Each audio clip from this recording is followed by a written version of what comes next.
Bonjour tout le monde. Ceux qui écoutent le podcast là, sur YouTube, les plateformes de streaming, là, abonnez-vous à la chaîne. C'est important, là.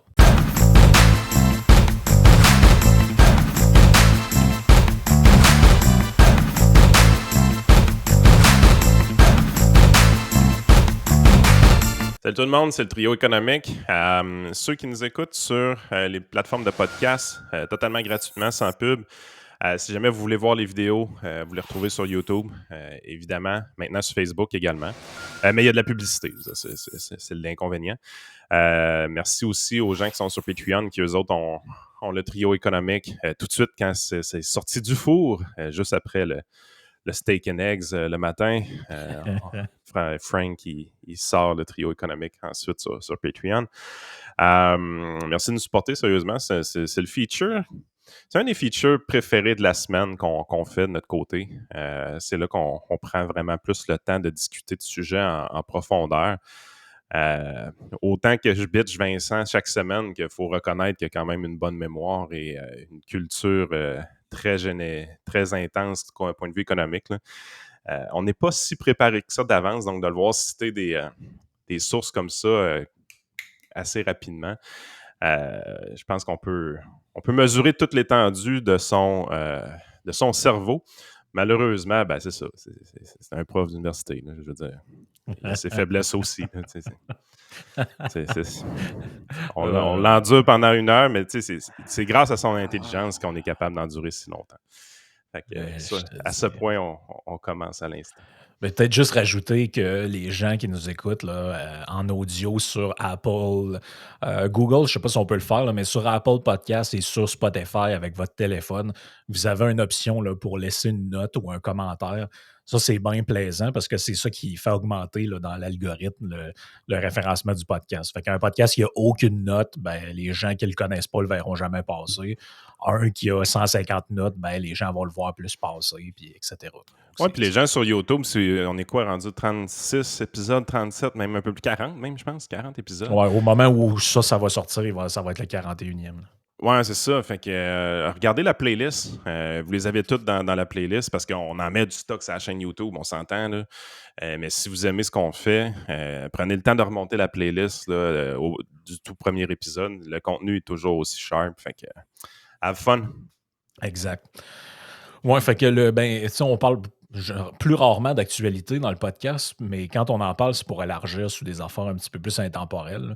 Puis ben, avec ce qui se passe ou ce qui s'est passé, là, au moment où ça va sortir, je sais pas où on va en être là, dans le conflit qui sévit en Ukraine là, avec l'invasion de l'armée russe. Là. Même le Mais Patreon, demain, tout peut changer. Là, c'est ça, tout peut changer, puis les choses avancent. Tu sais, la semaine passée, quand j'ai enregistré un premier podcast là-dessus, les Russes n'étaient pas encore là, là. Donc, puis là, on est une semaine plus tard, on voit à quel point les choses changent puis avancent vite. Mais on avait déjà pensé, il y a une couple de semaines, faire un truc sur les sanctions économiques, Vincent, parce que tu m'avais envoyé un article. C'était-tu un de tes collègues qui l'a écrit? Oui, ben, une de mes anciens. Je ne sais pas si j'appellerais un collègue, dans le sens que c'est un étudiant doc de l'institution à laquelle j'étais, une des institutions à laquelle j'étais précédemment. Donc, on va dire oui parce qu'on se connaît, mais on se connaît, mais je suis parti de cette institution-là après que lui soit arrivé. Même si on se côtoie maintenant, là, mais mettons collègue largement défini.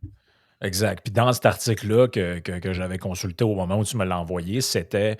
Je vais essayer de le retrouver là, pour le faire apparaître à l'écran. Je vais te donner le titre. C'est The Effect of Sanctions on Economic Freedom by David Letzikin and Gore McChin.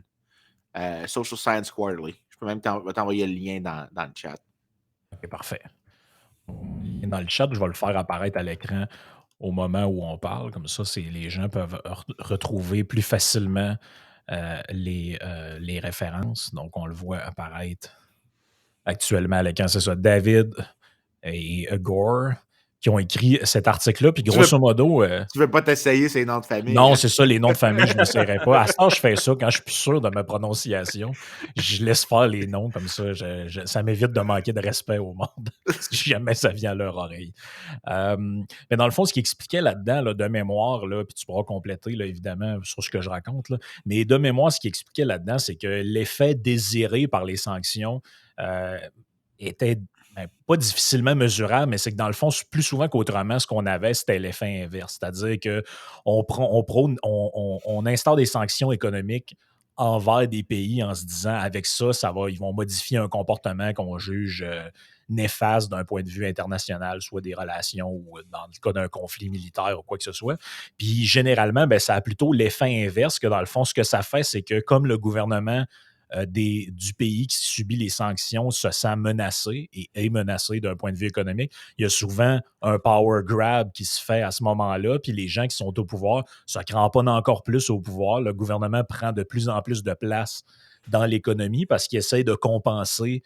Puis tu sais, on le voit en ce moment, là, je pense, la Russie est un exemple un petit peu surnaturel de tout ça parce que je pense pas qu'il y a jamais eu aucun pays qui a eu autant de sanctions que ça Ouais. de manière simultanée. Mais tu sais, ce qu'on voit, c'est que les sanctions arrivent. Qu'est-ce que fait Poutine? Il fait un executive order qui interdit aux gens d'échanger leur monnaie contre des devises étrangères.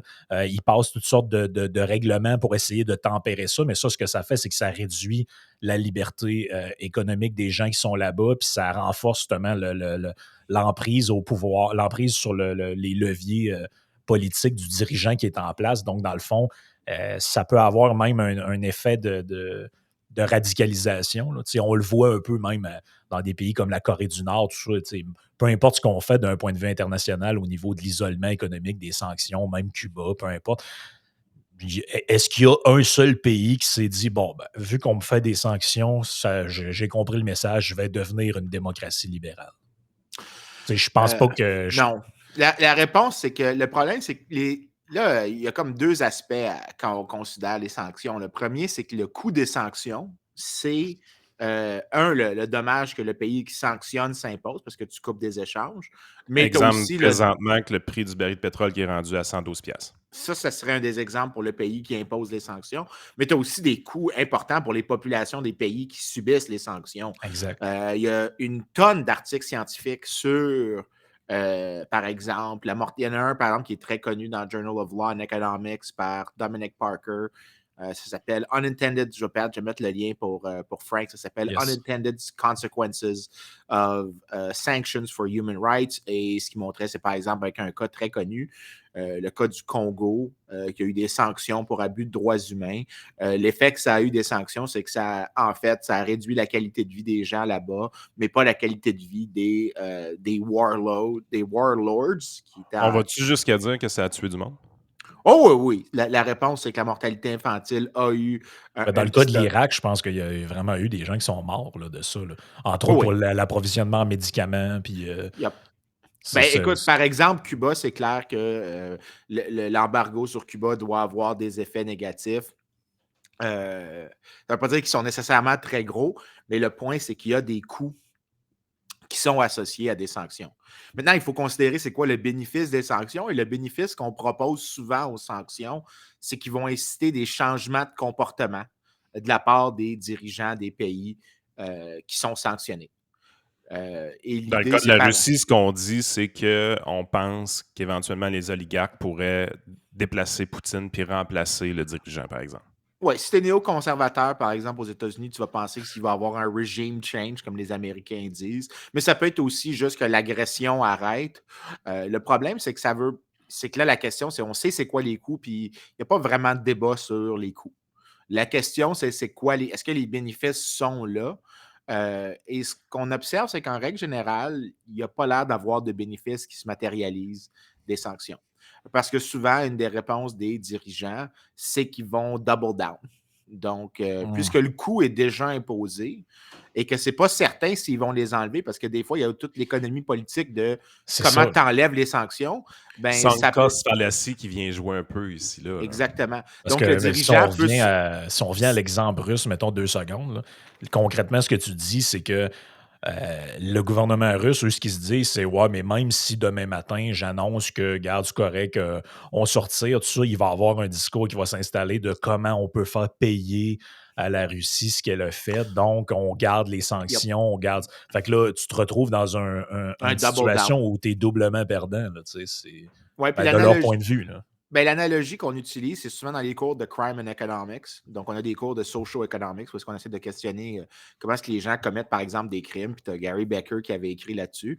Mais disons que je te dis que tous les crimes sont punis de la peine de mort, indépendamment que c'est un vol ou un meurtre.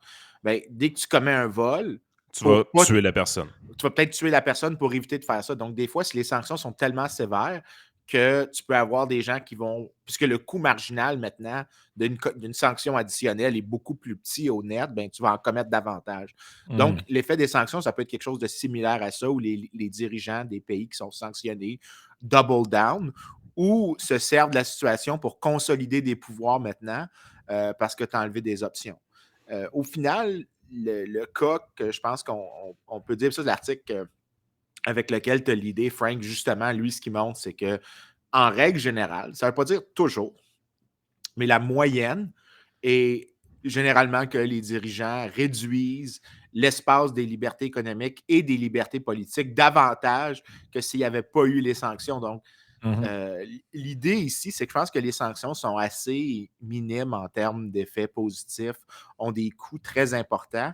Et ça te montre que peut-être le point que des néoconservateurs américains disent souvent, peut-être pas 100% faux, c'est que la chose qui fonctionne le mieux généralement pour éviter des agressions internationales au minimum, c'est la capacité de déterrence pour commencer.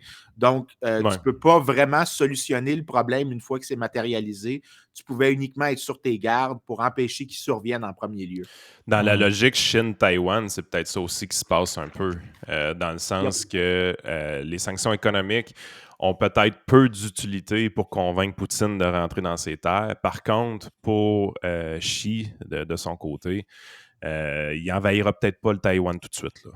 Exactement. Je pense que étrangement, le fait que ça a été beaucoup plus difficile que ce que les Russes s'attendaient, le fait que la communauté internationale a répondu très fort, que le Japon a dit qu'ils étaient prêts à accepter des armes nucléaires, ce qui est assez exceptionnel, étant donné le petit morceau d'histoire du Japon avec les bombes atomiques. Je ne sais pas si les gens sont Ouais, familiers, là, ouais, c'est ça. Il y mais a comme un antécédent. Tu sais. il y a comme un petit antécédent qui les rend réticents à avoir ça, Tout le petit, fait que tout tout petit, petit, tout tout petit. petit, tout petit, deux tout Deux petits. petits, hein, tu sais. Deux tout petits. On ne devrait pas rire de ça, c'est absolument atroce. Non, je Non, sais. non, c'est Je me sens. épouvantable. On Les rit là, gens parce comprennent le sarcasme qu'on utilise ouais, normalement, là, je pense. pour les gens qui sont Les habitués. comme des sortons les poubelles, là, donc des poubelles, Ouais. ça, c'était du sarcasme. Il y a une série télé qui s'appelle Big Bang Theory, puis chaque fois qu'il y en a un qui ne comprenait pas le sarcasme, il fallait lever une feuille pour dire que c'était du sarcasme. Ben, voici, je vous lève la feuille, ça, c'était du sarcasme. Mais le fait que le Japon dit maintenant, on est prêt à accueillir des armes nucléaires américaines, probablement que ça, au net, ça a un effet Ah, puis déterrant. tu as eu la Suisse aussi qui a été surprenante dans cette histoire-là, Ouais, qui a sortir de sa jonglé. neutralité. Ouais. Ouais. Exact, tu sais, je veux dire. Puis ça, honnêtement, c'est là que j'ai eu un certain inconfort parce que je veux dire que les démocraties libérales qui font partie de l'OTAN jouent un peu le côté woke, puis qui c'est qui va donner les plus grosses sanctions, puis même le Québec embarque pour bannir la vodka. Là. Ouais. Tu te dis, ouais, c'est quand même Mais, assez spécial, mais que la Suisse arrive, disent, non, nous aussi, on Ouais. va embarquer. Là, tu mais, fais, holy shit, mais ça, c'est justement, spécial. Là. ça m'amène à une autre question ou un autre commentaire. Là. C'est qu'en général, dans une guerre ou dans un conflit, tu t'en prends aux gens qui se sont volontairement impliqués dans ce conflit-là ou qui ont investi leur choix ou leur Exemple, position là-dedans. l'attaque contre l'Iran quand on a tué un général du côté des Exact. Américains. Là. Exact. Mais moi, mon point, c'est que tu sais, les premières sanctions qu'on a vues, c'était, bon, là, on commençait à dire, ben, on va geler des comptes bancaires, mais là, on s'attaquait à des gens qui sont proches du régime ou qui sont dans le régime comme tel, dans le but de faire plier ces gens-là. Sauf que là, on s'est comme rendu compte que ça n'avait pas l'air de fonctionner. Donc là, on est allé avec des sanctions comme générales et indifférenciées qui, elles, tu sais, sont pas juste, c'est pas juste de dire, ben, regarde, Poutine, il y a un compte dans les Caraïbes, on va le barrer. où le tel oligarque russe, on va y geler ses avoirs dans le but que maintenant il fasse « Hey, le clown, va falloir que ça arrête parce que moi, j'ai perdu 30 milliards de mes actions » ou peu importe, j'invente des chiffres, là, mais l'important, c'est Ouais. l'idée. Là. Mais là, l'idée, c'est qu'on est rendu à dire, bon, ben, vous êtes une nageuse russe qui allait dans telle compétition, vous êtes interdit. Vous, on va vous enlever. Là, les gens sont rendus On est dans le à enlever. symbole. Les gens sont rendus à enlever des sponsors à Ovechkin. Tu sais, OK. je veux dire, Là, c'est. démêlons, il y a bien des choses à démêler ici. La première, c'est que probablement que. Puis là, je t'ai envoyé un lien, Frank, dans le chat. Peut-être la référence ici, le livre, c'est The Pity of War, qui était un livre que Niall Ferguson a écrit sur la Première Guerre mondiale. Et Ferguson explique bien, puisque Ferguson est un historien, mais qui a des bonnes bases en économie, il fait souvent des erreurs sur des trucs assez importants, mais ce livre-là est vraiment un de ses meilleurs livres de très loin. Puis une des choses qu'il souligne, c'est que une fois que les événements à Sarajevo se sont passés, où est-ce que l'archiduc d'Autriche-Hongrie a été assassiné, il n'y avait pas de manière de désescalader. Donc, il y avait une sorte de trappe dans laquelle tu te retrouves. La situation de l'Ukraine présentement ressemble peut-être un peu à ça. Je ne pense pas que le point final est aussi atroce qu'une autre guerre mondiale. Là, je pense que les gens capotent un peu là-dessus. Mais tu as une situation où tu n'as pas de mécanismes de désescalade qui sont apparents pour les joueurs impliqués. Donc, tu as uniquement des least terrible options. En fait, Donc, la les sanctions. stratégie ukrainienne, pour l'instant, ça semble être toffer le plus longtemps possible en espérant que les sanctions attaquent suffisamment les Russes pour qu'ils arrêtent. Effectivement, présentement, ça a l'air d'être. Si je fais un peu de théorie des jeux, là, la situation, c'est de faire en sorte que ça devient tellement coûteux pour l'autre qu'il doit avoir une sorte de paix négociée. Mais pour l'Occident, il n'y avait pas de manière de désescalader la chose une fois que l'invasion était commencée. Et ne pas imposer des sanctions de la perspective était probablement pire, dans le sens que ça pouvait ouvrir des portes à Au d'autres conflit pays. armé. À des conflits armés, mais pas juste en Europe, mais avec d'autres options. Il fallait montrer, il fallait corriger le tir pour l'avenir, puis ça impliquait des déterrents maintenant, et donc de montrer qu'on est prêt à se faire mal, parce que c'est ça qui se passe. On est prêt tellement à se faire mal, même s'il n'y a pas beaucoup de résultats maintenant pour te montrer que si toi, tu fais quelque chose, on va te faire mal aussi. Il y a un côté Donc, aussi peut-être un peu. c'est juste ça qu'il y avait comme option sur la table. Puis juste Mais il y a quand même un côté vertueux aux sanctions, dans le sens que on dit, tu sais, on comprend, là, on a fucké le chien avec vouloir mettre l'OTAN juste à côté de la Russie. Là, je suis pas d'accord avec ça. Moi, je suis pas d'accord avec ça. Mais ça reste que c'est une thèse qui est assez avancée. Mais d'une autre façon, tu es là, tu te dis, on ne va pas supporter l'Ukraine militairement présentement. Fait qu'on y va un peu avec les sanctions économiques. Tu sais, je le vois un peu comme une manière indirecte de faire la guerre, mais c'est une manière. Tu sais, les sanctions économiques, s'ils durent 2 semaines, c'est une chose. C'est pas énervant pantoute. Si ça dure plusieurs mois, ben, comme on dit, ça va finir par tuer des gens pour de vrai, là, puis ça va être d'une manière indiscriminée dans la population russe. Fait que c'est comme un peu une guerre vertueuse, mais c'est pas si vertueux que ça, les sanctions économiques. Oui, mais à cause de ce que j'ai dit tantôt, qu'il n'y avait pas de manière de désescalader, c'est peut-être pour ça que tu as beaucoup de bullshit qui se dit dans les médias. Parce que si tu vois qu'il n'y a pas d'autre option, puis que la seule option sur la table, qui est celle des sanctions, qui était probablement celle qu'il fallait qu'il soit suivie anyways, ben, c'est facile de faire de la dissonance cognitive quand tu trouves que la seule option est absolument pas super. Fait que tu vas essayer de te justifier en changeant le paramètre de la conversation. Donc, souvent, on va dire l'Ukraine, c'est une démocratie, mais la réalité, c'est que l'Ukraine n'est pas une démocratie. Quand tu utilises ce qu'on appelle il y a un dataset que tout le monde utilise, qui est hors de discussion. Ça s'appelle Polity. Polity, c'est produit par Freedom House et qui est utilisé par tout le monde en sciences politiques, en économie. C'est un score d'à quel point tu as une démocratie et ça va entre moins 10 et 10. Okay. Et la zone d'une démocratie, c'est Canada, un score... par exemple, c'est combien? 10. En fait, je vais regarder, je l'ai devant moi. Canada, c'est 10. C'est-à-dire que quand tu es à 10, tu es une complète démocratie. Après ça, les autres scores, ce que tu as, c'est qu'entre 6 et 10, tu as une démocratie. C'est quoi un 6, par exemple? T'en as-tu un? Un 6, ça serait, par exemple, je regarde dans la liste, là, parce que j'ai sorti les chiffres de cette année. Le premier 6 que je trouve, c'est le Burkina Faso. Donc, c'est organisé alphabétiquement là, présentement. C'est le premier dans la liste qui a un 6. que je vois. La République centrafricaine. Mais par exemple, tu vas comparer la Chine, -7, Colombie, 7, Canada, 10, pour te donner une idée. Et la zone qui est intéressante pour nous ici, là, c'est entre -5 et 5. Et ça, ce qu'on appelle, ça s'appelle des anocraties. C'est-à-dire que c'est un mélange d'autoritarisme avec certaines caractéristiques démocratiques. Donc, par exemple, tu as un exécutif très fort qui est capable de limiter la liberté d'expression de manière exceptionnelle, là. Pas juste des trucs comme clear and present danger, comme tu as aux États-Unis, que tu ne peux pas crier au feu dans un cinéma. Des trucs vraiment intenses, là, que la presse, que le premier ministre peut dire diffamation, trahison, sédition facilement, mais qui a quand même des votes. Donc ça, c'est une anocratie, c'est que tu as des caractéristiques d'une démocratie qui cohabitent avec des Ouais. caractéristiques Il peut y avoir de... des élections quand même, puis ce genre de Exactement, choses-là. mais c'est quand même des élections compétitives, mais ce n'est pas des élections qui sont nécessairement super Libre, ouais, clean. ouais, Non, ouais. ils sont semi-libres. Il faut vraiment que tu t'imagines que c'est un spectre où tu peux Ben, un peu dire... comme l'élection ukrainienne, à un moment donné, a été qualifiée de rigged puis a dû être faite. Je pense en Exactement. 2003, 2004, dans ces années-là à peu près. Exactement. Ben, l'Ukraine est à 4. Donc, elle est dans la zone de ce qu'on appelle parce que ça, ils cassent les zones, de ce qu'on appelle un open anocracy. C'est-à-dire que tu peux avoir de la compétition pour le pouvoir politique, mais il y a encore une certaine zone d'autoritaire.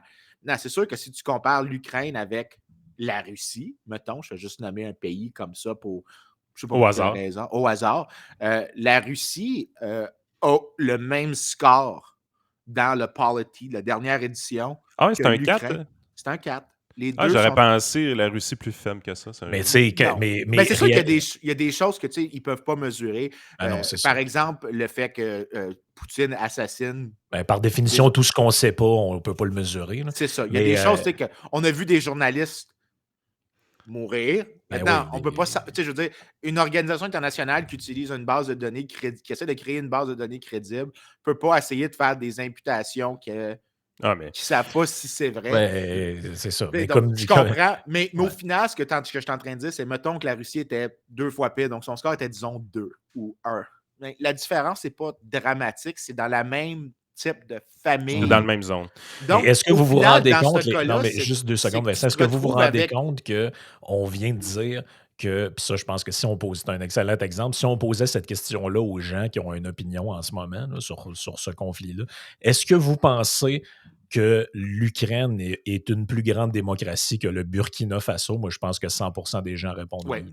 Oui. Mais au final, le Burkina Faso... Oui, parce que la Mais, propagande nous a dit ça dans les derniers jours, là, ouais. que c'était une vraie démocratie libérale, et ainsi de suite. Puis, écoute, j'ai regardé un documentaire qui parlait un peu plus des milices nationalistes en Ukraine. Écoute, un moment donné, tu as Igor, là, qui est un gros pas propre, là, qui est à la tête d'une des milices. Puis il y a un de ses amis qui est jugé devant un juge, puis tout ça. Ils le mettent dans une cage vraiment pour le procès. Puis Igor rentre là avec ses chums. Il n'y a pas de gun, mais il rentre là avec ses chums pour aller intimider le juge. Tu sais, je veux dire, essaye de t'imaginer ça au Canada. Mais non, Non, c'est ça. absolument Impossible. Là. Impossible. Ils Mais finissent le tu vois, documentaire avec Igor, c'est lui qui est dans le cash, by the way. Là. mais ça, c'est super comme illustration. Et Igor, by the way, c'est un député. Ah, OK, ça, je Ouais, savais pas ça. ouais, c'est croche un peu, là. Mais l'idée ici qui est importante, je pense, à souligner, c'est que c'est tout à fait possible que les sanctions sont la meilleure option qui est, c'est-à-dire la moins pire dans ce cas-ci, et que simultanément, tu peux avoir aucune excitation à être l'allié de l'Ukraine. C'est-à-dire que je peux très bien comprendre qu'est-ce qu'on fait, mais de la même manière que pendant la Deuxième Guerre mondiale, les Anglais et les Américains n'étaient pas super contents de se retrouver du même bord que les Soviets, mais relativement à l'alternative, des fois, tu peux juste noter que les relations internationales font que tu as des alliés étranges. Mais Temporaire. de manière. Ben, Mais si tu veux y aller d'une perspective d'idéal, là, que tu veux être un idéal libéral démocratique, être l'allié de l'Ukraine, c'est pas hyper excitant. La seule manière que je peux voir que les sanctions ont une perspective libérale démocrate, c'est que si on ne défend pas l'Ukraine maintenant, il va y avoir une détérioration dans l'avenir pour d'autres démocraties libérales, disons, Ben, c'est que tu Taïwan. crées un précédent. Là. Ça, Tu c'est crées sûr un que tu crées. précédent pour que les dirigeants puissent abuser de la situation, Ouais. puissent violer les droits Mais tu des sais, populations locales. je pense que Yann l'a bien résumé quand il a dit, tu sais, c'est pas le Super Bowl. Là. Tu sais, Non.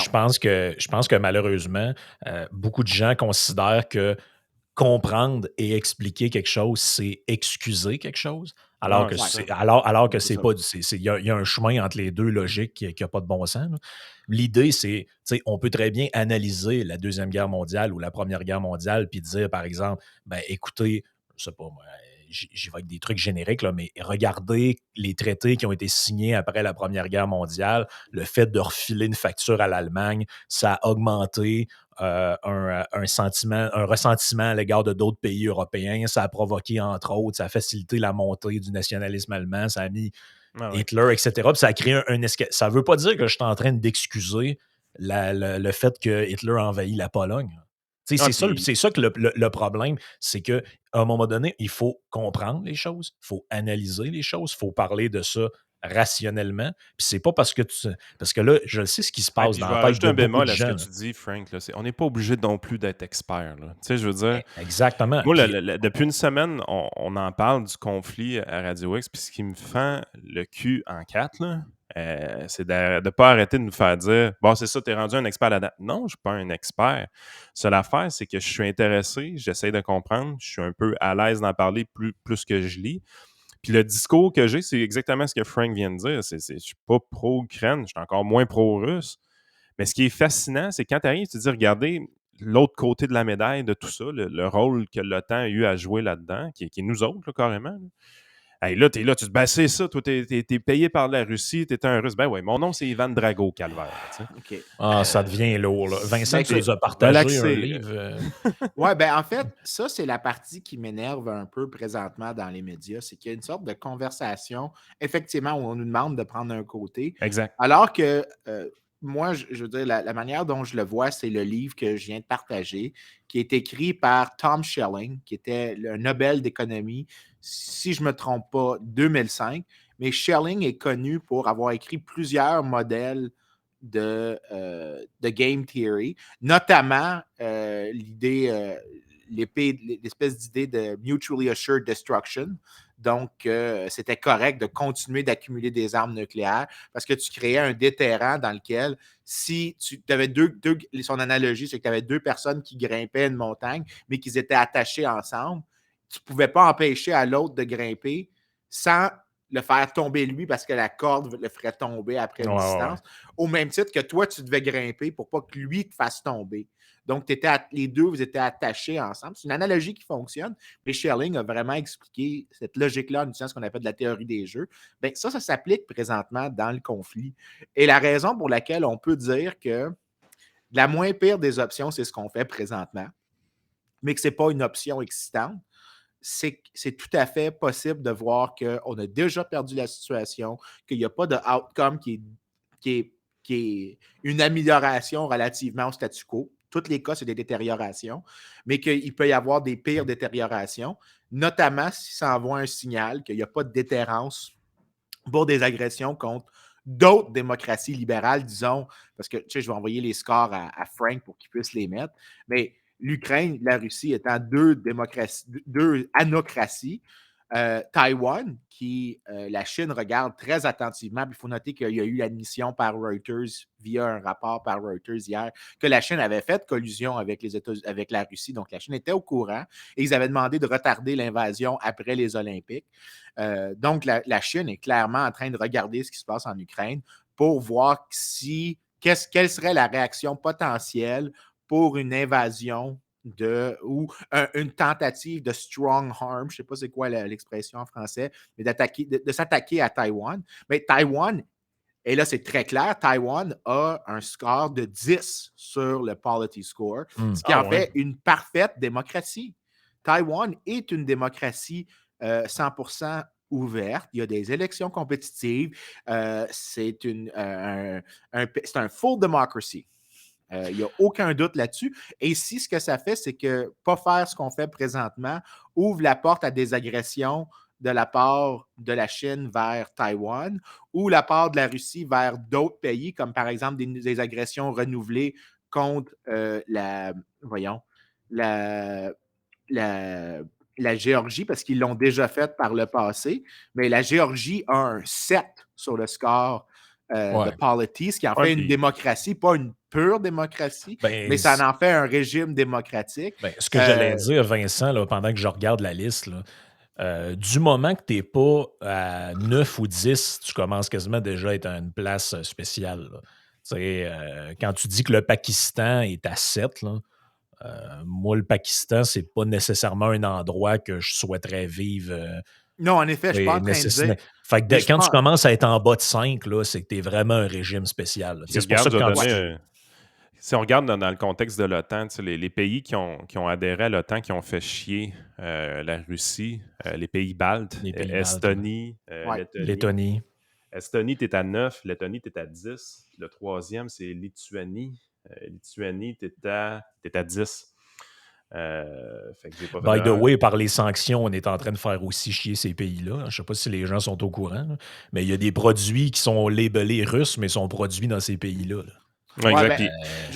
Juste en joke, là, parce que je m'attendais à ce que des journalistes fassent ça. Pas une joke, là, mais il y a des gens qui ont commencé à dire on va boycotter Smirnov, puis je regardais. Le nom est russe, mais le propriétaire, c'est Diageo ou quelque chose comme ça, qui est une firme britannique. Donc, il y a vraiment beaucoup de niaiseries qui se disent, des affaires sur Ovechkin que tu as mentionnées. Il y en a des niaiseries, il ne faut pas se cacher. Mais maintenant, une fois que c'est dit, la raison pour laquelle je ne suis pas excité de la position que je prends, parce que c'est la seule qu'il y a, mais c'est parce que tout simplement, je vois que ça va être pire s'il n'y a pas des sanctions, s'il n'y a pas d'autres choses, parce que ça peut mener à des attaques. Il n'y a rien. Puis c'est pour ça que quand tu dis, les gens utilisent l'explication que Poutine n'aime pas le fait que l'Ukraine a demandé de joindre l'OTAN. Je ne suis pas convaincu que l'Ukraine devrait se qualifier à joindre pour l'OTAN parce que ce n'était pas une démocratie libérale, mais n'importe quelle démocratie libérale, si l'Ukraine en devenait une, plus libérale, devrait se joindre à l'OTAN. Donc ça voudrait dire que l'OTAN pourrait s'étendre à la Suède, à la Finlande, parce que les deux ne sont pas membres. Ça pourrait s'inclure à d'autres pays des Balkans qui sont des démocraties libérales, s'il y en a, parce que j'oublie les scores pour les Balkans, mais l'idée, c'est que tu pourrais facilement étendre à d'autres pays. Si ce que tu fais, c'est que l'OTAN devient le bloc d'alliance de défense des démocraties libérales contre les agressions des régimes autoritaires. Et c'est pour ça que j'ai l'explication de la Russie qui est fâchée après ça, je ne l'accepte pas parce que c'est comme de concéder la position morale des démocraties libérales qu'on a non seulement un devoir de défense de la démocratie libérale, mais un devoir de déterrence contre les régimes autoritaires qui s'attaquent à d'autres démocraties libérales. Tu vois quand même que l'annexation, pas l'annexation, parce que ça n'en est pas une, mais l'adhésion de l'Ukraine à l'OTAN dans ce contexte-là démocratique que tu parles, il est très boiteux. Là. Oui, c'est pour ça que je comprends un peu pourquoi la position est si discutée dans les médias. C'est parce que d'un bord, il y a certaines validités, mais de l'autre bord, il n'y en a pas. Donc, les gens qui disent que ce n'est pas une bonne excuse pour Poutine, absolument. Mais est-ce que l'OTAN devrait joindre au bloc l'Ukraine devrait joindre au bloc des nations libérales démocratiques dans une alliance de défense? Elle ne fait pas dans la catégorie libérale. Ça revient à ce que je disais. On a tous l'impression que c'est une position stratégique offensive à ce moment-là. Exact. Mais ça revient à ce que je disais avant, c'est que c'est pas comprendre ça puis l'expliquer, ça ne veut pas dire qu'on trouve ça normal que l'armée russe entoure la ville de Kiev. C'est ça l'affaire. Puis je pense qu'un de ceux qui a fait une bonne synthèse de ça, c'est Benjamin Tremblay avec 7 jours sur Terre, quand il expliquait que depuis la prise de pouvoir de Poutine, toute la stratégie géopolitique de la Russie, ça a été d'essayer autant que possible de nouer des liens avec tous les anciens pays de l'URSS qui ont une frontière frontalière avec la Russie. Donc, une des premières affaires qu'il a faites, c'est tisser des liens avec la Mongolie, parce que la Mongolie a une frontière commune avec la Russie et la Chine, donc ça lui fait une zone tampon.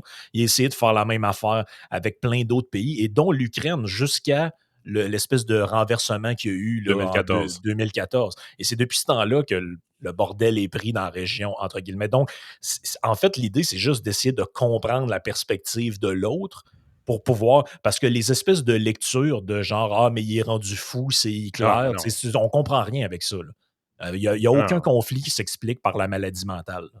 Je veux dire, c'est de l'influence, c'est de la géopolitique, de la négociation. Puis, tu sais, j'ai retrouvé des vidéos d'actualité qui datent de il y a 2013-2014 où des gens parlent dans les médias puis ils nous disent déjà que l'enjeu, c'est ça, puis qu'il y a des escalations de violence. Ça fait presque 10 ans. Là. Donc, en fait, c'est un énorme échec diplomatique ce qui se passe en ce moment. Là. Ça veut dire qu'il n'y a Ouais. aucun acteur important qui a été capable de s'asseoir avec la Russie et l'Ukraine et dire bon, écoutez, là, toi, tu veux quoi? Toi, tu veux quoi? Puis quel est le terrain d'entente? Non, on est toujours dans la menace, dans la zone d'influence. Tu sais, à partir de ce moment-là, moi, je trouve que c'est un échec. Puis je comprends qu'on blâme jamais la victime pour ce que fait l'agresseur, puis je suis bien d'accord avec ça. Mais ça ne nous empêche pas d'essayer de le comprendre. Puis Puis l'Ukraine n'a après ça, pas de fait. comprendre le rôle des sanctions là-dedans. Tu sais. Puis l'Ukraine n'a pas fait ce qu'elle devait faire depuis 2014 pour adhérer d'une manière correcte l'OTAN ou l'Union européenne. Tu sais, je veux dire, elle n'a pas amélioré ses structures démocratiques, bien au contraire. C'est encore une kleptocratie ou ce que Vincent disait, une anocratie. Anocratie, ouais. Démocratie. Tu sais, je veux dire, à un moment donné, si tu veux, tu sais, tu dis publiquement que tu veux aller dans cette direction-là, il faut que les bottines suivent les babines. Là. Oui. Mais tu sais, juste pour ajouter quelque chose d'assez grande importance, quand je dis que ce qui compte, c'est la déterrence dans l'avenir, regarde juste voyons, il y a 2-3 ans maintenant, le temps est un peu non linéaire dans ma tête à cause de la COVID, mais tu as eu la guerre entre l'Azerbaïdjan et l'Arménie, et c'était à toute fin pratique une guerre par proxy entre les Russes et les Turcs pour essayer de marginaliser l'influence l'un et de l'autre dans la région. Mais le fait que les deux acteurs se sont dit qu'ils pouvaient intervenir de cette manière-là, c'est parce que le bloc des démocraties libérales s'est dit que non, on peut être faible, on peut... parce que je pense que la grande difficulté des démocraties libérales, c'est de se donner la mission claire d'avoir un bloc de défense de la démocratie libérale. Ben, ça fait en sorte que tu as l'espèce de résultat où ça devient plus facile d'avoir des agressions contre des démocraties libérales. C'est pour ça que la seule vraiment position qui est défendable présentement, c'est n'importe quoi qui permet de défendre dans l'avenir l'idée, l'idéal et le principe de la démocratie libérale, c'est ce qu'on devrait faire. Mais on peut accepter que des fois, dans des cas comme le cas présent, ça veut dire des choses où est-ce qu'on se retrouve avec un allié qui n'est pas le plus excitant, même si ça doit et oblige d'être notre allié. Ben, puis tu sais, moi, ça me fait un Mais peu c'est penser jusqu'à quel à point ce il peut qu'il y a être eu, l'allié, c'est ça aussi qu'il faut se demander, parce que, tu sais, je veux dire, si les sanctions économiques ne fonctionnent pas, ce qui risque d'être le cas, je pense d'une manière classique, ça n'a pas un effet dissuasif tant que ça sur le conflit présentement. C'est les next steps qui sont importants dans cette histoire-là. Il y a des gens qui pensent, Yann, pour aller dans le sens que tu dis, que par volonté de mettre fin à ça le plus rapidement possible, c'est possible que les Russes appuient sur l'accélérateur et rasent complètement la capitale. Exact. Oui, oui. Fait que je ne vois pas de solution en dehors du set qu'il y a, mais toutes les autres options sont clairement pires. Ça ne veut pas dire que celle-là est excitante. Maintenant, est-ce que ça veut dire, je pense qu'il faut faire dans le réalisme de l'international, ou est-ce que assume, à toute fin pratique, c'est assume ce que avec la situation avec laquelle tu es.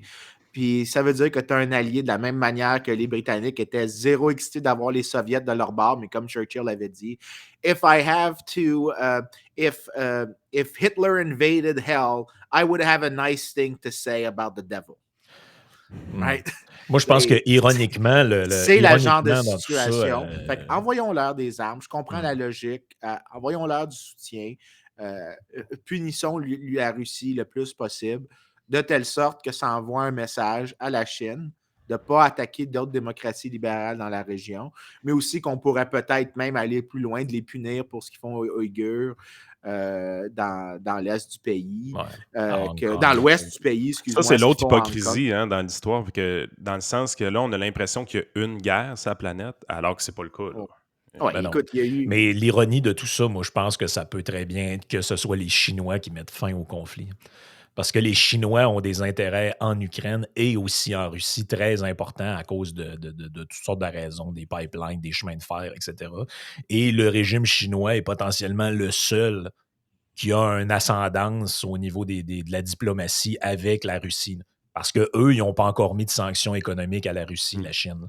Ah, Poutine Donc, écouterait. moi, je pense que oui. Et ce serait aussi une très belle occasion pour la Chine de se faire une belle jambe d'un point de vue international. De un, t'éloignes le regard vers leurs intentions sur Hong Kong et Taïwan. Et aussi, tu fais oublier les 2 dernières années épouvantables qui ont fait vivre au reste du monde en coupant l'information sur le début de la pandémie, quand les enquêteurs de l'OMS sont venus, ils leur ont montré juste ce qu'ils voulaient leur montrer. Tout le spectacle de propagande qu'ils nous ont fait aussi. Regardez, on a construit un hôpital en 5 jours, puis on a tout réglé. Là. Mais ça aussi, ce serait... En tout cas, moi, si j'étais chinois, ce serait ma stratégie. Je ne sais pas quelle est la leur, mais ce serait une excellente stratégie pour redorer le blason chinois d'un point de vue international. Ouais, ben là on fait beaucoup dans la spéculation, fait que je n'ai pas envie de faire mon chroniqueur de Radio-Canada qui ne connaît pas exactement ce qu'il parle puis qui se prétend à, je cible personne en particulier, là. Je suis pas très généreux ce matin. Non, c'est Mais, correct. mais dans la politique Mais tu fiction, vois, présentement, je vais défendre le gars de Radio-Canada que tu viens de spotter Non, parce non. que moi j'haïs ça. Puis je La vais te dire politique pourquoi. fiction? Non, pas ça. J'aime pas ça qu'on agisse de cette façon-là, de dire ah, il parle au travers de son chapeau. Je veux dire, il y a les experts, puis il y a aussi les gens que leur mandat, c'est de discuter de l'actualité présentement, puis d'offrir leur interprétation. Tu sais, j'en suis une personne comme ça. Moi, Non, là, non, à je toutes les fois comprends. que. Non, mais je veux finir mon point. À toutes les fois qu'on arrive et qu'on dit bon, c'est ça, les experts de COVID sont devenus des experts soudainement de politique internationale. Non, c'est pas ça la game. Moi, j'ai jamais prétendu être un expert de COVID. J'ai jamais prétendu être un expert de politique internationale. Mais à un moment donné, tu peux pas juste avoir des experts qui parlent de ça. Il faut qu'il y ait une vulgarisation qui se fasse aussi pour monsieur, Ah madame, ouais. tout le monde. Attends une minute. Mais tu sais, ce qui est bon pour Pitou, c'est bon pour Matou, là, ce qu'on dit, je sais pas. J'aime pas ça quand on attaque les gens de cette façon-là. Tu sais, les gens sont là, Régine Laurent qui parle du conflit. Bon. Attends, là, tu confonds des affaires. Ben, pas tant. L'idée, premièrement, je pense que ce qu'on fait ici, c'est de la vulgarisation. Deux, Oui, mais j'ai déjà dit que ce serait bien de consulter moins de médias traditionnels qui doivent passer une clip en 10 minutes sur un panel entre 2 personnes, puis il faut qu'ils livrent ça vite. Donc, c'est peut-être mieux de faire des podcasts plus longs qui traitent d'un sujet avec vulgarisation. Donc, pas rendre ça le plus technique possible, mais de le rendre compréhensible le plus possible. Puis la troisième chose, c'est que tu n'es pas en train de parler de la même chose que moi. Tu es en train de parler de faire du commentaire sur l'actualité, d'offrir une interprétation versus faire de la politique fiction. Donc, où est-ce qu'on s'imagine comme 28 scénarios, puis là, on dit, ben là, il pourrait faire ça, puis il pourrait faire ça. Ouais, Ça va Puis être là, la Troisième Guerre mondiale. c'est comme faire du Monday Morning Quarterback, où est-ce que, hey, si j'avais été Tom Brady, ben je suis pas Tom Brady, Batins. mais en même temps, la pression.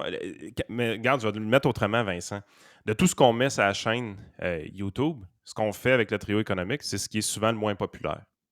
Je sais. Puis c'est correct, j'ai pas de trouble avec ça. Là. Puis c'est la raison pourquoi on fait l'effort de le faire. Puis c'est la raison pourquoi j'ai adoré le podcast que Frank a fait avec Jeff Coron, puis qu'on refait l'expérience, ainsi de suite. Mais qu'est-ce qui est le plus populaire? C'est la maudite clip de 10 minutes où est-ce que c'est bang, bang, bang, bang, bang à Radio X. C'est ça qui est le plus populaire. Je Mais comprends. mais le style Radio X n'est pas différent du style radio canadien où est-ce Oui, qu'on va faire un 4 à 5 minutes. Tu confonds encore les choses. Ben, pas Tu tant. ne parles pas de la même chose que moi. Ce que tu décris, c'est de faire un commentaire un peu coup de gueule qui interprète versus ce que tu as fait en parlant de la Chine à la fin. Tu disais si la Chine fait ça, si la Chine fait ça, si la Chine fait ça. Là, tu n'es plus dans Ouais, mais je le le fais, ça aussi. commentaire. Tu es dans la section politique-fiction. Puis Mais là, ça ça va. devient facile parce que tu n'as pas de contraintes. Tu peux t'imaginer n'importe quel univers que tu veux. Mais Puis l'affaire, c'est qu'il y a des gens qui vont le ça faire de la ajoute. bonne façon.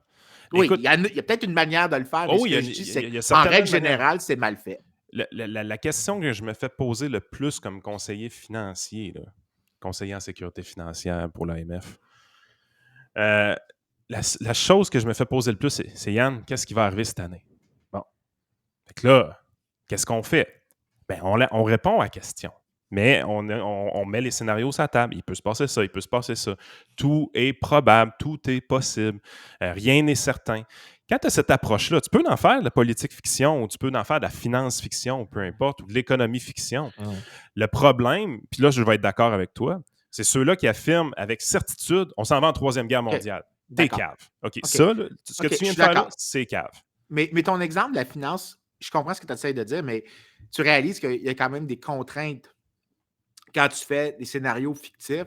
C'est que tu sais qu'il y a du plausible et de l'implausible. Ben, c'est C'est-à-dire, ça. tu te dis cette année, c'est possible, tu sais, qu'en général, je ne vois pas de, mettons, je vois pas de réformes qui vont augmenter la productivité. Donc, je ne m'attends pas à une force déflationnaire qui va baisser les prix par gain de productivité. Mais le point est Tu ne là, c'est t'attends que pas à ça, donc tu peux te dire, mais tu sais, tu as la nuance que tu utilisé dois une utiliser prémisse. est là. C'est que les gens qui ne confondent certitude et probabilité, et probable, OK, c'est dans ce cas-là, on est ces d'accord. gens-là qui sont imbéciles. Mais je veux dire, faire la politique fiction, que tu le veuilles ou non, ça va être de cette façon-là que tu vas avoir une écoute plus grande dans la population. Pas juste OK. ça, Yann. Par défaut, c'est ce que pratiquement tout le monde qui parle de politique fait. Je veux dire, quand on Oui, fait un panel, puis on dit, bon, voici les sondages, un tel est en avance, que pensez-vous qu'il va se passer? C'est toujours ça qui arrive. Puis, en général, les gens se plantent. ben Mais oui. ça fait partie de. Moi, je pense que là où Vincent a raison, c'est si tu fais une émission de télé avec un panel et tout le monde arrive avec son.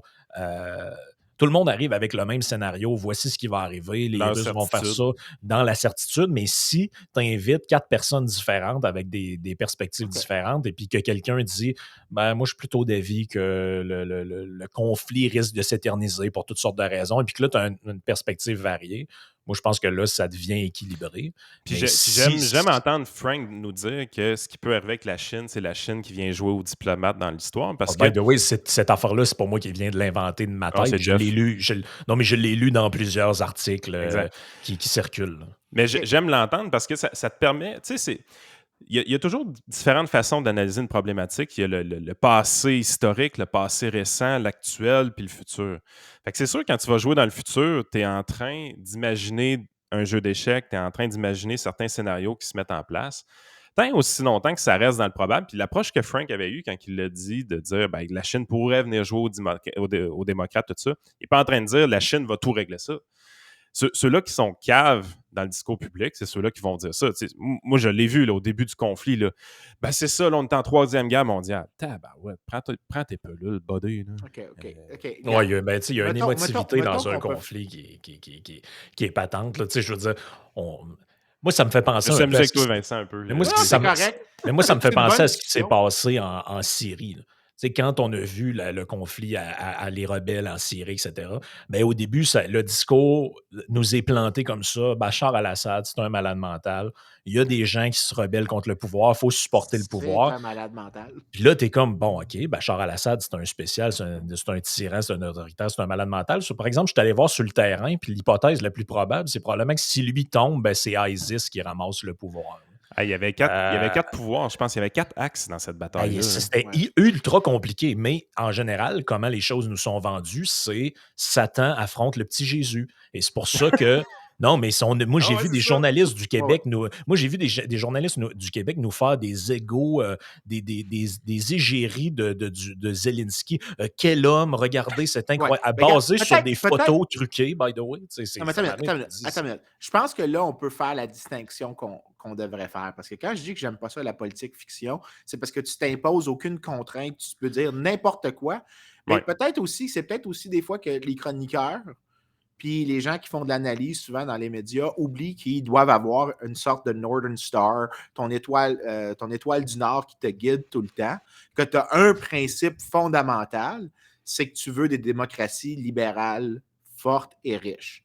Ben, quand c'est ça ton étoile, ton point de référence éternel, ça devient possible de dire ce que je dis, puis de baliser ta conversation vers quelque chose plausible, mais aussi de ne pas juste faire dans le scénario fictif. Parce qu'un bon contrefactuel, un bon scénario fictif, c'est qu'il est contraint. Parce que si ce que je disais, c'est qu'est-ce qui se serait passé si Churchill s'était levé un matin, puis il y avait eu un accident de la route, puis il Ah s'était ouais, ou blessé. si Hitler était devenu peintre ou ce genre de Ah ouais, niaiserie-là. ces affaires-là, c'est que tu Ouais. peux t'inventer n'importe Non, quoi. non, Ouais, effectivement, c'est je suis ridicule. d'accord. Il faut que tu t'imposes quand tu fais des contrefactuels. Puis il y a une logique. En fait, le même gars que je mentionnais tantôt, Niall Ferguson, il a écrit Ah, mais ce que un tu dis livre. là, moi, moi, j'ai toujours eu comme idée, par exemple, je vais venir un peu avec le crime organisé. Fais un raid, tue le parrain. Est-ce que la mafia disparaît? Non. Non. Elle revient. Donc, c'est un peu le même principe. Réussit à envoyer une troupe spécialisée. Remonte dans le temps, là, on envoie un commando puis on tue Hitler en 1934. Est-ce que la Deuxième Guerre mondiale arrive quand même? Puis, Ben non, mais il y a des oui. chances que oui. Il y a des chances que oui. Ouais, je pense qu'il y a des bonnes probabilités que. Ben, il y avait beaucoup de gens prêts à prendre le flambeau, je peux te le confirmer, là, quand tu étudies un peu le régime. Là, si c'était pas lui, même lui d'ailleurs, pendant le début, s'est arrangé pour liquider une autre faction du mouvement national socialiste qui s'appelait les SA versus les SS. Ouais. Puis ils ont liquidé ces gens-là, mais ces gens-là étaient prêts à prendre le pouvoir aussi, là. Peut-être dans une version légèrement modérée, mais tu sais, c'est pour ça qu'il ne faut pas avoir une vision angélique de la Ouais. réalité. Tu sais, si on pourrait parler aussi du conflit en Libye, là, est-ce que la Libye est plus une démocratie aujourd'hui maintenant que, comment il s'appelait, Kadhafi est tombé? Je ne sais pas trop. Là. Il y en a qui disent qu'il y a une résurgence de Un peu, je vais essayer de te l'islam dire ça. politique. J'ai essayé de le trouver dans la liste que Vincent a envoyée, la Libye, mais je pense qu'elle n'est pas là. C'est quoi le nom? Non, non, je pense même pas qu'il est mesuré parce qu'ils peuvent Ouais, même pas pas aller, ils peuvent même pas aller faire des audits sur le terrain parce qu'ils ont besoin d'avoir accès à certaines données. Ben, c'est Mais là, ça. Ça- le livre que tu as là, puis j'ai envoyé un autre article scientifique aussi, là, c'est comme c'est mes 2 points de référence sur comment tu fais des contrefactuels. Puis ça m'a vraiment beaucoup guidé dans ma vie de chercheur parce que je fais de l'histoire économique, fait que je suis un peu obligé des fois d'imaginer des mondes alternatifs. Mais l'idée d'un monde alternatif, c'est que tu ne peux pas t'inventer n'importe quoi parce qu'après ça, tu peux créer une utopie pour comparer une utopie avec le monde réel. Ben, l'utopie, ça n'existe pas. Fait qu'il faut que tu crées des mondes plausibles, Et mais tu qui dépersonnalises aussi. et tu dépersonnalises aussi, parce Ouais, que ouais, là, ouais. tu peux réaliser que ce qui compte, ben, tu sais, quand je fais des contrefactuels en économie, j'utilise des lois comportementales qu'on sait qui sont bien documentées et qui sont logiques. Et là, j'établis c'est quoi le périmètre des incitations, c'était quoi les règles du jeu, c'est quoi les avantages, c'était quoi les contraintes des joueurs, c'était quoi leurs gains, c'était quoi leurs pertes. Puis là, je peux comme évaluer plus ou moins qu'est-ce qui aurait pu vraisemblablement se passer avec une certaine zone de probabilité et là, avoir une meilleure idée de qu'est-ce qui est quoi. Le problème, c'est que dans les médias, ce qui me gosse beaucoup, c'est que tu as beaucoup de gens qui font des contrefactuels, ce qui est correct, mais ce que je chignais tantôt davantage, c'était mon troisième point, c'est que c'est de la politique fiction avec aucune contrainte. Tu peux t'imaginer tout ce que tu veux. Donc, dans ce cas-là, c'est sûr qu'il existe un monde idéal. Puis en plus, c'est encore plus facile quand tu te mens un peu à toi-même en disant, ben, notre allié, c'est le bon, l'autre, c'est le mal. Des Ouais. fois, si tu acceptes le monde dans son imperfection et que tu acceptes puis que tu comprends qu'il y a certaines régularités qui existent dans le comportement des individus, ben, que des fois, tu peux avoir des scénarios moins qu'idéaux et qui ne sont pas nécessairement le fun, mais avec lesquels tu dois composer. Ce qui fait que tu peux avoir une vision très, je dirais, instrumentale des relations internationales, très réaliste, dans le sens que tu peux dire qu'une fois, c'est peut-être mieux d'une perspective de défense des démocraties libérales de ne pas intervenir. Donc, ce qui aurait pu être le cas, par exemple, en Libye ou en Syrie, et que dans d'autres cas, c'est bon de faire des interventions et de là projeter de la force. Mais là, ce que tu en viens, c'est que ce qui compte, c'est la théorie des jeux, de la perspective des dirigeants et des contraintes qu'eux, ils ont et des avantages qu'ils ont et ce qu'ils doivent projeter, ne pas projeter pour affecter le comportement de l'autre dirigeant avec qui ils interagissent. Donc, au final, ça en vient à ce que tu dois t'imaginer est contraint à l'univers euh, des relations stratégiques qui sont guidées par les incitations. Donc, par exemple, pourquoi est-ce que la Chine déciderait de faire le move d'arriver vers la paix? Bien, parce qu'ils réalisent que ce que ça fait, c'est que ça augmente peut-être les chances que les États-Unis, lors d'un move contre contre Taïwan, la probabilité que les États-Unis aient des réponses musclées ou même arment Taïwan en préemption de, ben là, finalement, les Chinois sont comme, ben là, arrête de faire ça, tu es en train de me causer problème à moi. Mais là, au Ouais, final, je viens de produire une explication avec un raisonnement et une hypothèse qui doit être présente pour que le contrefactuel soit valide.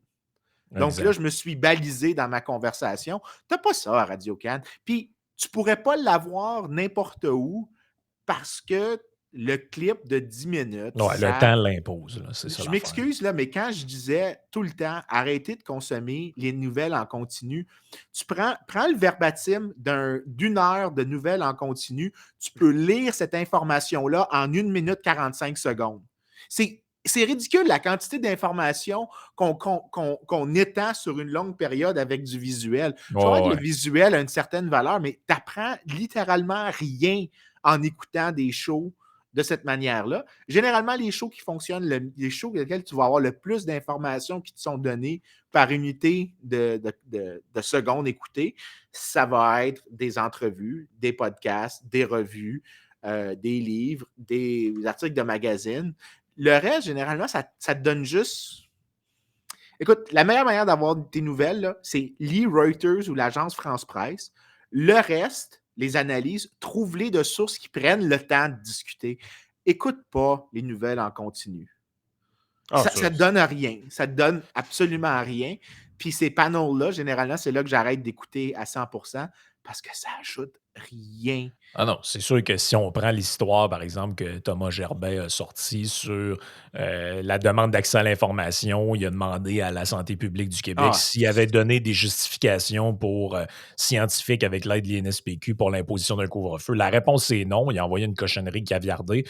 Moi, j'ai juste besoin de lire son tweet et de lire l'article qui est relié à ça. J'ai pas besoin d'écouter le panel avec les 8 invités qui vont m'expliquer pourquoi le gouvernement a peut-être bien fait de ne pas dire que, puis l'autre qui dit oui, mais avec ça, ils vont perdre la crédibilité dans le sondage et ça va peut-être favoriser un. Tu sais, dans le fond, le reste, je suis capable de me l'imaginer moi-même. Là.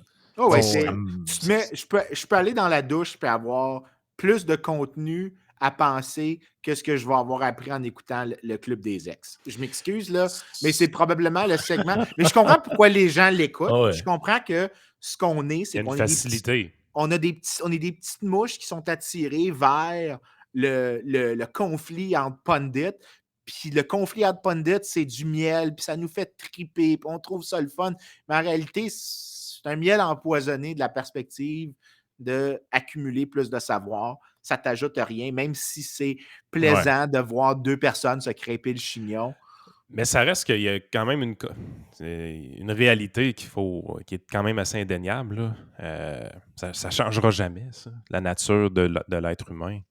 Dans le sens que je comprends que tu fasses la promotion de tout ce que tu viens de dire, mais on s'en va dans 5 ans dans le temps, puis le monde consomme encore autant de crap qu'avant, là. Ah, ben non, mais tu dis ça, mais il y a deux réponses à ça. Un, c'est parce que tu n'as pas estimé le prix de la bonne manière. C'est tout ce que tu m'as dit, c'est que c'est une demande très, très inélastique. Ben, il faut juste que je rende le Non, je bien. te trouve juste un peu utopiste. Non, mais la question, c'est comment tu réduis le prix davantage de l'autre type de service qui est un substitut à celui-là.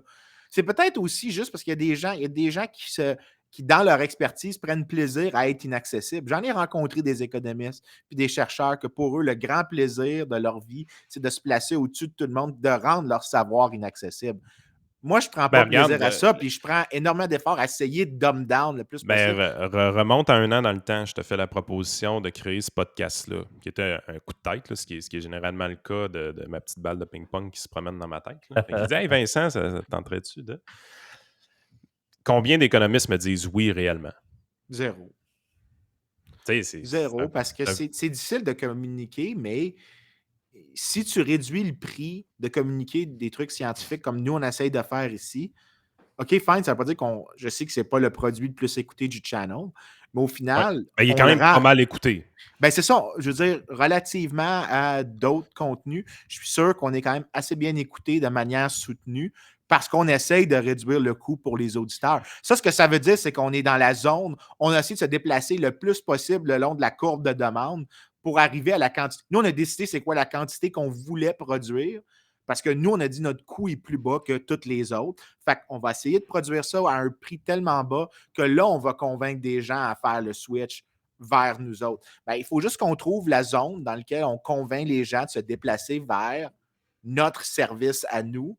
Puis ça veut dire de faire de la vulgarisation, de parler efficacement et d'offrir un substitut qui a plus d'utilité marginale, plus de gains pour le consommateur que l'alternative de regarder un show dans lequel tu es là, oh yes, lui, il crêpe le chignon à l'autre.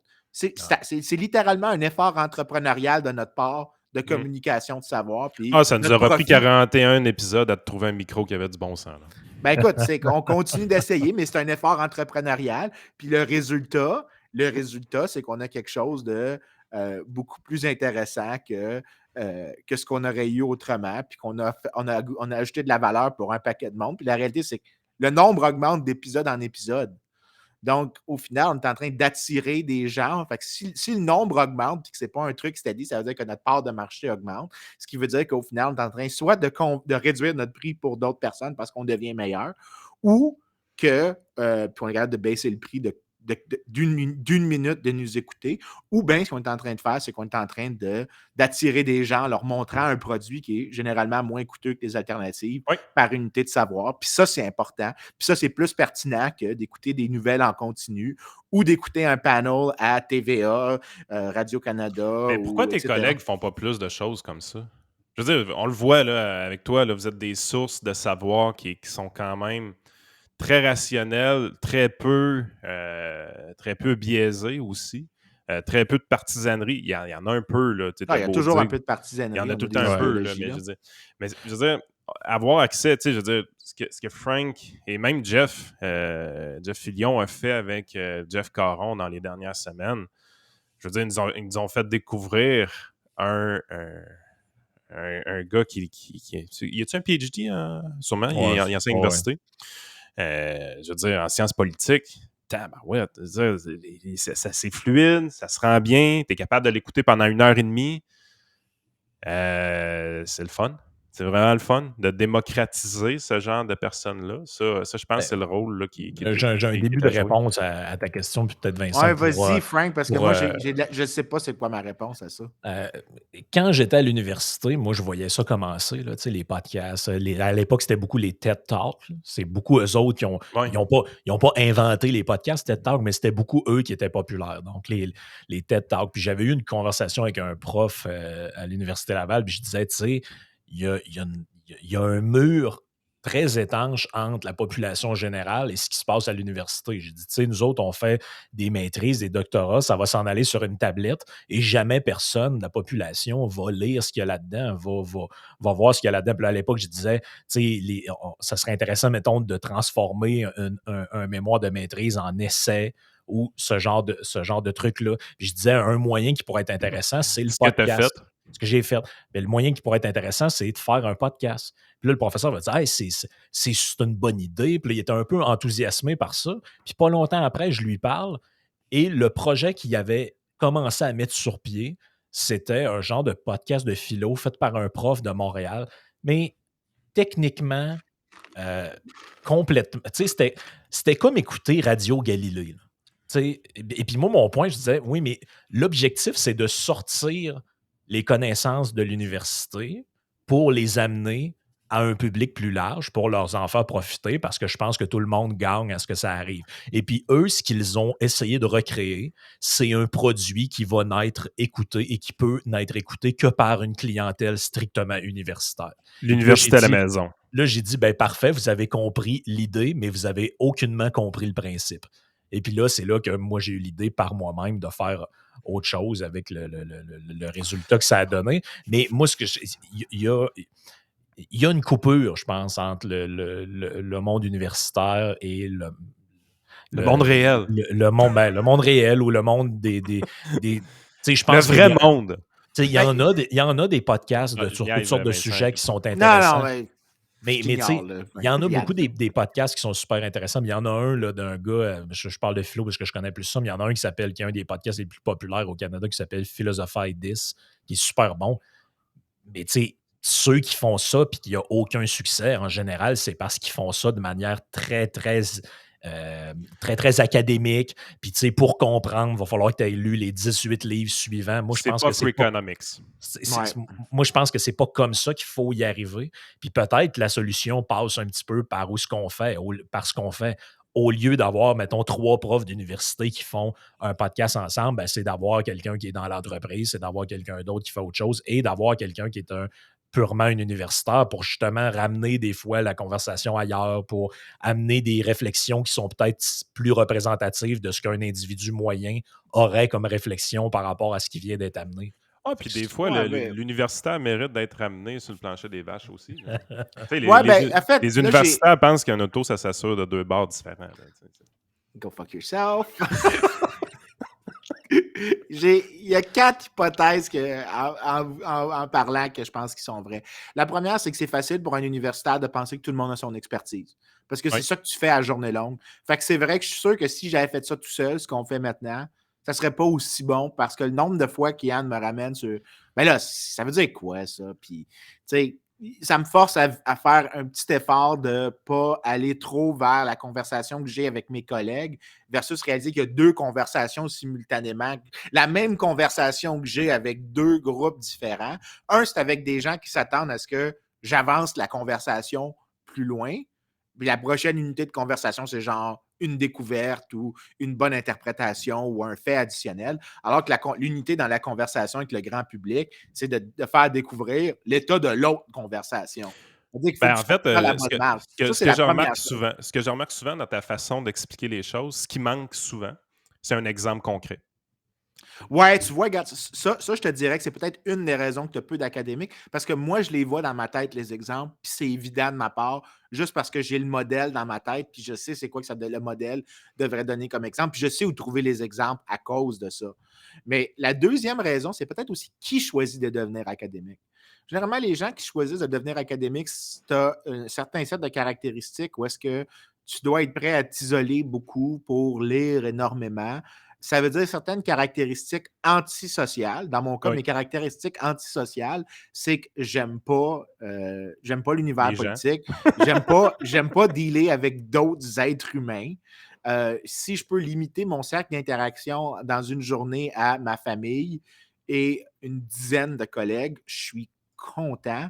Voir beaucoup de monde, je me souviens dans le temps que je faisais de la politique, à chaque fois que j'allais à un congrès, une conférence, j'étais fatigué à la fin, moralement épuisé de la Ouais. chose parce que je suis un petit peu misanthrope. Puis en fait, ma définition d'un bon voisin, c'est quelqu'un qui est que je sais qui est là, mais que je ne le vois pas.